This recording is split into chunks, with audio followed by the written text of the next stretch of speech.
Ladies and gentlemen, welcome and thank you for joining me inside Watcher of Realms. Today we are talking about the new Immortal Codex boss that just came out that's definitely stirring up some folks, that's for sure. It is the Phantasmal Nightmare, who we have on rotation for the next 8.5 days roughly. Now I did do a couple of different attacks on this particular boss, and I am in the top 12% of players with an A+ rating, which I don't think is too bad considering how tough this guy actually is. He's basically a combination of like the Styx boss along with the other boss, I can't remember, that basically, Conqueror, there we go. So Conqueror is the one that summons like all the, mobs essentially that you just have to take out with AoE damage in a lot of cases. That being said, a couple things to preface this video. First of all, I am 100% free to play, even though you see Ingrid and Praetus on my account.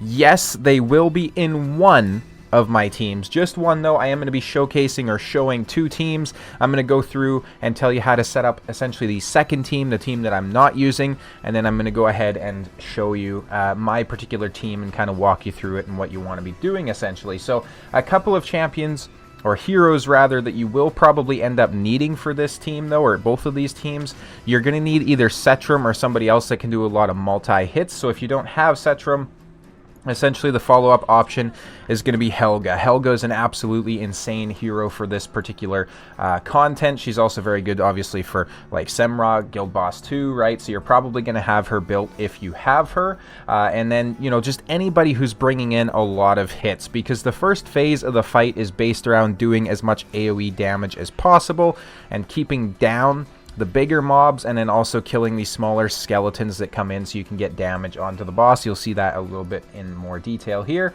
And then we're also going to want to have essentially just multi-hit abilities for the second phase. Now, somebody who could potentially work is going to be in it, because it does obviously have the summons, and then he can have those summons target into the main boss, so that might be something to consider as well. There's other heroes that could potentially help out that are just anything multi-hit, right? So the ultimate of Navras, I believe, could help out as well.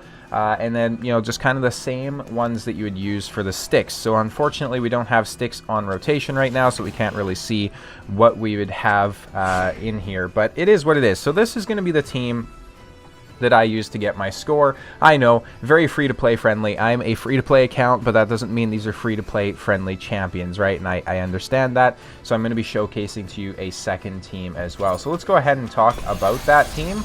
And what it's going to be, actually, is very free-to-play friendly, all things considered. So we're going to have Wrath as the lead. Then we're going to have Hatsuit. And Hatsuit is definitely in one of the rarer levels of heroes. So, it's perfectly fine if you don't have Hatsuit. You can sub her out with some other sort of like a DPS, especially somebody that can do multi-hits.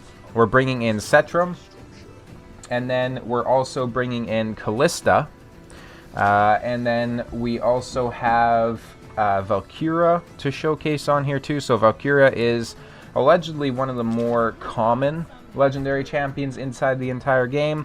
We have Volca coming in, who of course Volca is, as free-to-play friendly as we get, right? So everybody can get her. I can't find her apparently. There's Volca. If you have her A5, even better. We're obviously going to have Helga in this particular composition as well, wherever she might be. I'm not gonna lie, I quite often struggle with finding heroes in this particular game. I'm not sure why that is. I guess I haven't played enough to really be familiar with where the placements are, but this is the team here. So we're gonna have a lot of hits coming in, right? So Valkyria as well as Setram and Helga can assist with taking down the shields. Let me just go ahead and show to you where the placements are gonna be here. So we'll go ahead and skip this. And then so for phase 1, what you're going to do is you're going to have Hatsuit in a position like this, and you can face her in kind of whatever direction you want. It probably makes the most sense to face her to the right like this, though. And then what you're going to do is you're going to have Wrath here. You're going to have Volca right behind him. Then on the left-hand side, you're going to have Valkyria, and then you're going to have Callista placed like this. On top of that, you're going to have Setram facing over like this. So that's everybody deployed. Now, I haven't run this team before myself, but it seems to be a very good composition based on the feedback that I'm seeing from the community. And then on top of that, I'm just going to try and get the second lineup pulled up on my screen here if I can. They've actually made some very, very good guides on the official Watcher of Realms Discord, so if you're really struggling with this, I would recommend going ahead and checking that out. Obviously, we can play popping ultimates here as well. What's so strong about the right-hand side is Wrath and Volca both have some forms of lifesteal in their kit, so essentially you don't need to have some sort of a healer or anything like that, right? Valkyria, obviously, she can heal herself up a little bit if you need to with the right artifact. Callista has pushback as well, which can certainly help to keep the mobs off of the wall. That being said, this team, I don't have them built for doing this, so I'm more so just showcasing to you how you would do it. So I'm not going to push through to the second phase, but what I'll show you is the setup for the second phase and the placement. So essentially what you'll do is you'll have Wrath here. And then you're going to go ahead and you're going to have Valkyria over here. Keep in mind during the second phase you'll have like additional areas you can hit over here essentially. Then you're going to have Hatsuit, not there, sorry, you're going to have Hatsuit here. You'll have Volca in this position, and then you're going to have Setram behind like that. And that's essentially going to be your placement for the second phase of this particular battle. And it will be able to get you a pretty decent score if all else fails. So let's go ahead and quit the battle here. Let's go back to my primary team and I'll kind of walk you through this in its entirety essentially. So I'm not guaranteeing I'm going to hit the A+ score or beat it or anything like that, but I certainly want to just kind of walk you guys through the fight and show you how I got to that score, because I know a lot of folks are struggling with this. And again, my account is, you know, fairly underpowered, even though I have some insane champions. So when it comes to the gearing of these particular champions, they're certainly not the best. So if you had better gear, you'd do significantly better on it. So I had that. I had Sun Wukong. Who else did I have here? I forget. I'm struggling to remember. Eloin is very good for this fight because of obviously her rage regen. Geez, I forgot what my team composition was. Basically, if you don't have, like, you know, Ingrid to cover the right or the left-hand side, depending on where you're placing her, you can bring any other sort of like an AoE DPS. I know there's some of the top-ranked players are using somebody like a Vierna. I would imagine that Lust is going to be very good as well because of how her her basic attack is empowered by her ultimate. She can get a lot of hits out there, and especially, you know, if you have her awakened, that's certainly bonus points as well. Let's see here. I'm going to have to go back to my battle record and see who it actually was that I was using. So I also had Constance and Silas in here. That's who I was using. Okay. Alright. And my Constance isn't even like level 60. She's level 50. So again, if you have better gear, you can certainly be doing this as well. And then lastly, we do need to find the Constance, which she seems to be hiding on me, unfortunately. So let's go ahead and just filter here. There she is. Let's go ahead and start. I'll show you the placements I was using and all those sorts of good things. With the placements I was using, Constance is generally enough to keep you fully healed up anyways. So what I was doing here is I was going ahead and placing Ingrid on the right-hand side. That's all you need. I was placing Praetus like so on the left-hand side. I had Valkyria in here like this. Then I had Constance up here like this. And then I had Silas. You'd probably want to put him in a position like this. I originally had him in the bottom left square here, though. And then for the rest of the placements, so you could put, like, you know, Helga somewhere if you want to. You could put Sun Wukong. I got through it perfectly fine like this. It's kind of crazy that you need 3 heroes to do the job on the left-hand side that Ingrid is able to do on the right-hand side on her own, but that's just the bonus of having Ingrid, I guess, the character with her toes out. She's going to be very powerful. They know what they're doing.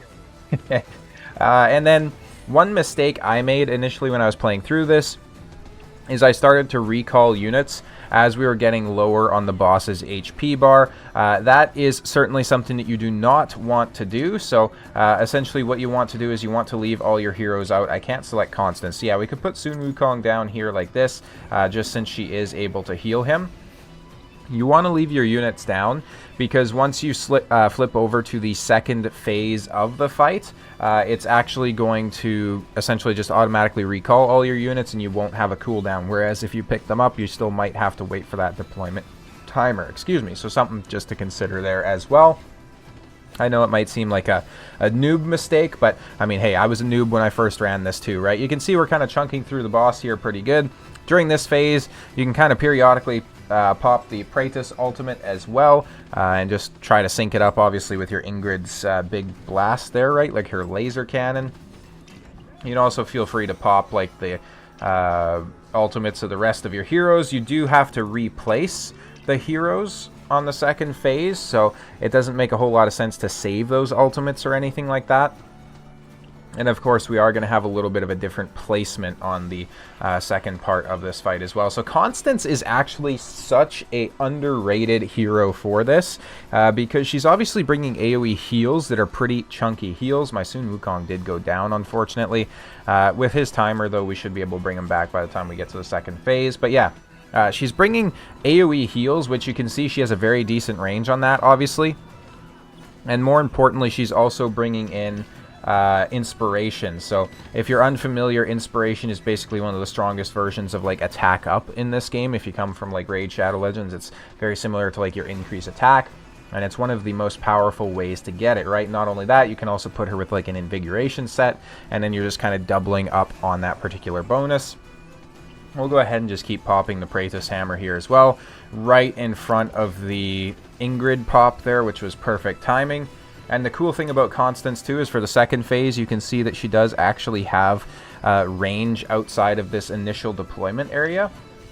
So if you have some sort of a hero that you can place there where their range actually extends over to the primary boss, she can actually keep them topped up as well, and you can get even more use out of her, which is pretty crazy. And again, I perfectly understand that this is not, you know, an accessible or a free-to-play friendly team by any means or any stretch of the imagination, but at the end of the day, I always say this about Raid Shadow Legends, you can essentially substitute champions or heroes as you need them and substitute to the level that's on your account. So, you know, if you've just been playing the game for a week and you haven't spent any money, it's probably not fair to expect to get triple S on this boss, and I think this boss was an incredibly good addition to the game because a lot of people are struggling with it, and one of the issues with Watcher of Realms is the late game content was getting kind of boring for a lot of people, especially if they spent a little bit of money on the game, because it essentially just comes down to the same, you know, just grinding the same couple of dungeons, and that's really all you can do, right? So adding new challenging content like this in a game that's supposed to be kind of puzzle oriented, from everything I get from it, it's definitely good, right? So it's good to see. That being said as well, obviously if you're from like the raid community, I would be very curious to hear what you guys are thinking of the Watcher of Realms videos. And then if you're from the Watcher of Realms community, make sure to go ahead and hit the subscribe button as well as the like. Maybe even leave me a comment if you're particularly kind-hearted, and let me know how you like the content and if you'd like to see more of it, because I'm definitely enjoying covering the game. And oddly enough, I have a lot of videos scheduled for Watcher of Realms, which will be coming out after this, even though they were recorded before this. It looks like my webcam might be a little bit laggy, but it kind of is what it is. I'll have to watch that back when I'm recording it. So we're at around 1% here. We're going to be just under 1% right away. We'll start... not really too worried about popping our ults. If we were min-maxing this, we'd be popping the ults as soon as we can, just to try and get them down as quick as possible. You'll see the flip here. So then he turns into the sticks. All of our heroes get recovered, and then we'll kind of go through this and show you what's going on. So Constance, I'm going to go ahead and place probably right here. That way she can get some good heals out. Obviously, we'll get Ingrid down as well, and then you do want to pop Ingrid's ultimate so that she's in her single target form. We'll get Helga in here as well. We have 2 more deployable units, so perhaps it would have been better to deploy Helga on the outside, because then she would have been able to get healed by the Constance, and then I could have also had somebody placed behind Helga, but that's okay. I should have enough healing on the outside champions, I think, to really keep them up and running. And then essentially what it comes down to is we're just going to be ultimate cycling in time with this Soul Keeper shield. So the Soul Keeper shield goes up, and then you'll see that it does require a certain amount of hits to be brought back down. If you're using Helga, I recommend popping her relatively early, because it does take her a while to really kind of wind up and get her hits going. And then when we're off of the Soul Keeper shield is when we can start to get some damage in there, so that's when you want to pop your ultimates and whatnot. The Praetus Hammer that you see in the bottom left, it does help significantly with that shield as well. So if you're really struggling with it, and you just happen to have Praetus, or you happen to pull Praetus, that's a pretty good way to do it as well. It was pretty crazy because I didn't have Praetus, and I didn't have, like, obviously, you know, Ingrid or anything like that, and then I was opening Ancient Shards. I pulled like 10 Ancient Shards, I didn't get anything, and I was very bummed out by that, so I waited like a day to when the Ancient Summoning was coming towards an end. And then I went ahead and I opened one singular Ancient Shard, and that just happened to be Praetus. And then the next summoning period for Ancient Shards, it was when we had like, oh, I can't remember his name, but the faction leader for the Northerners. It's when we had him on Raid Up, so I pulled a 10 pull just to kind of see what I'd get. I had pulled him.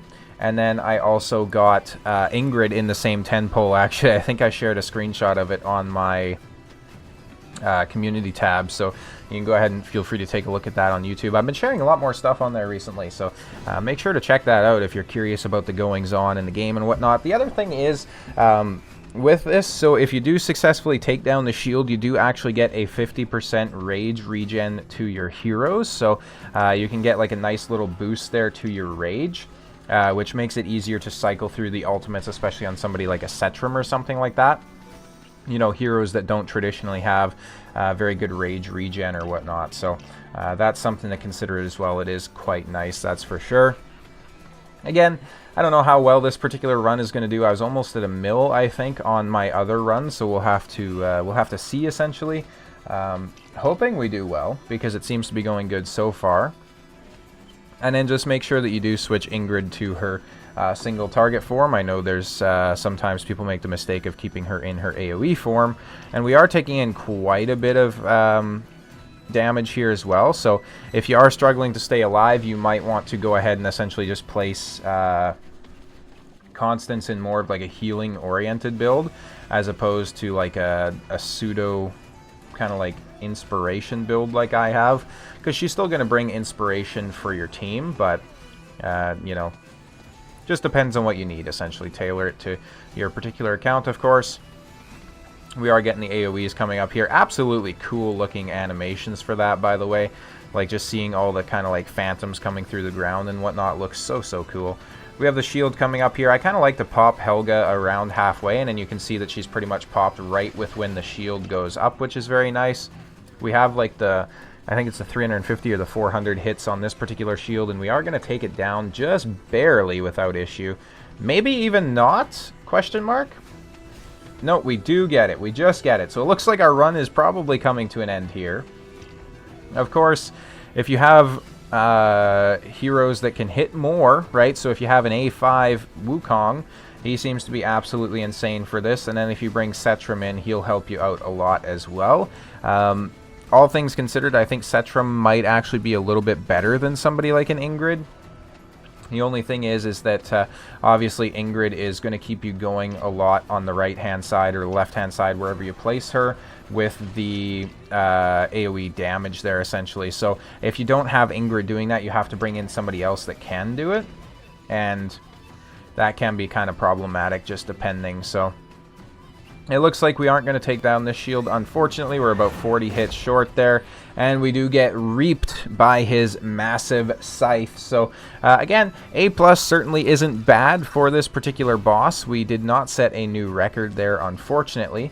Let me go ahead and show you the damage breakdowns. You can see Ingrid's doing a little bit of damage, you know, nothing crazy, just double what the next one is and more than the next two after her combined. You know, again, nothing too insane. Ingrid's not busted. I don't know what you're talking about. That being said, I finally have her, so Moonton, please don't nerf her. That would suck. But that being said, let me know down in the comments if you guys have a team built for this, how your team performs, and who you're using to get through the shields. I'd be very interested to hear about that. As always, thank you guys so much for watching the video. I'll see you next time.